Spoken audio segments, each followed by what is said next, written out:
नाज़रीन, नौशहर फिरोज़ में corona virus जा 40 नवा केस ज़ाहिर थिया आहिनि। तफ़सील ॿुधाइण जे लाइ असां सां राब्ते में आहे महबूब कल्होड़ो। जी महबूब, तफ़सीलनि खां आगाह कजो।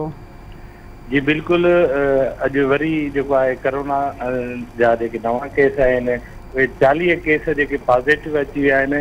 ऐं मां तव्हांखे ॿुधाईंदो हलां त 156 जेके माण्हुनि जूं टेस्टूं करायूं वयूं नौशहर फिरोज़ ज़िले जे मुख़्तलिफ़ शहरनि मां।